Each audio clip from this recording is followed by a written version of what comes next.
Logical discrepancy বলে একটা list হাওয়ায় ভাসিয়ে দেওয়া হয়েছে। কোনো অফিসিয়াল প্রেস রিলিজ নেই, একটা হোয়াটসঅ্যাপে সবার সাথে শেয়ার করেছে। হোয়াটসঅ্যাপ কমিশন সবকিছু হোয়াটসঅ্যাপে লিক করে, তার স্ক্রিনশটও আমাদের কাছে রয়েছে।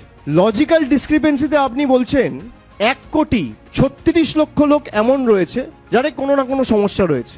16 তারিখ ড্রাফট রোল রিলিজ হয়েছে, আর 16 তারিখই election commission draft roll assess করে সঙ্গে সঙ্গে বলে দিল যে 1,36,00,000 লজিক্যাল ডিসক্রিপেন্সি রয়েছে। আমি জানতে চাই ইলেকশন কমিশনের কাছে কি জাদুকাঠি রয়েছে, কোন জাদুকাঠির বেসিসে যেটা 80,000 BLO, 8,000 BLO supervisor, 4,000 AERO, 300 ERO, 23 জন ডিইও, এতজন ইলেকশন কমিশনের প্রতিনিধি, যেটা 2 মাসে করতে গিয়ে হিমশিম খেলো 29 জন আত্মহত্যা করলো। ইলেকশন কমিশনের কাছে কি জাদুকাঠি রয়েছে যে 7 কোটি ডেটা যাচাই করে সেম ডে, একই দিনে ইলেকশন কমিশন বলে দিল যে 1,36,00,000 ডিসক্রিপেন্সি রয়েছে।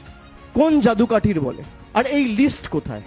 এবার কুচবিহারের কোন ব্লকে, কোন পঞ্চায়েতে বা কোন পুরসভায় কার বাবার নামের সাথে কোথায় মিসম্যাচ হয়েছে এটা তো প্রকাশ করতে হবে। তাহলে তো সংবাদ মাধ্যমের প্রতিনিধিটা কেউ স্টোরি করতে পারে যে আদৌ সেটা রয়েছে কিনা। সেই লিস্টটা কে দেবে?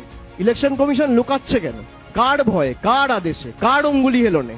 আর আমি 31 তারিখ দিল্লিতে নিজে যাব, আমি নিজে চিফ ইলেকশন কমিশনের সাথে দেখা করে সদুত্তর চাইব। আপনি লোকাচ্ছেন কেন?